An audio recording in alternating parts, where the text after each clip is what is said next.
The last video we discussed some easing formulas and how to handle acceleration of values and such. Now we are going to be discussing how to do interpolation of values. So what's that?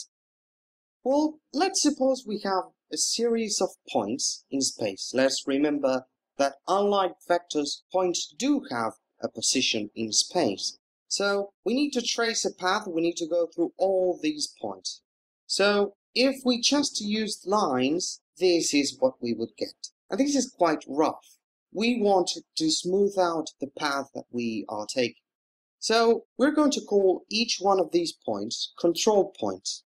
And we do know, remember, that each point has a position in space. So for example, we have 0 in the x-axis and 2 in the y-axis for the first point, 10 in the x-axis and 16 in the y-axis for the second, and so on. And our objective would be to smooth out all these rough paths into something more like a curve. So we wanted to follow this path, or similar. So let's make this example a bit shorter, and we're only going to be doing this with just 3 points.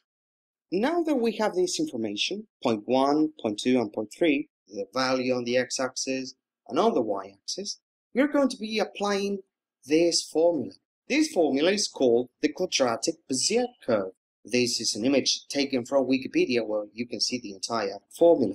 So how do we translate this into JavaScript? This is how you do it. So as you can see, we apply the same formula for the 2 points, or for actually any value that we want to use the formula with. So for example, for the x-axis, we do have 0 for the first point, 10 for the second, and 19 for the third. Same with the y-axis. We have 2 in the first point, 16 in the second point, and 8 in the third point. T is the current time. So that's how you apply the formula.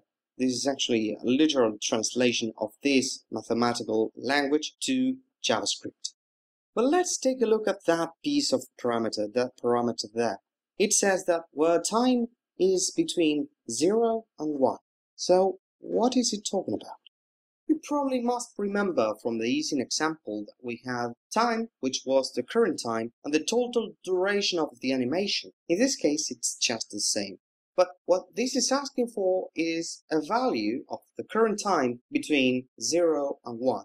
And the reason why is because it tells us when do we need to place the object here or here and such. So knowing this, let's say that, for example, the current time is 3 seconds and the total duration of the animation is 20 seconds.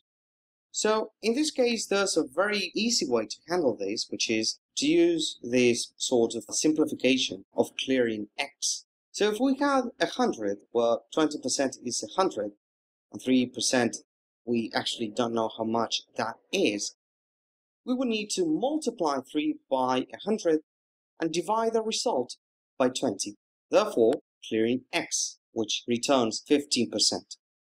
In this case, it's just multiplying by 1 and divided by 20, which can also be expressed as 3 seconds divided by 20. That means the result is 0.15 seconds, and that's the parameter we need to use. So that's the end of this chapter. In the next chapters, we'll be applying this set of formulas to practical examples. So see you then.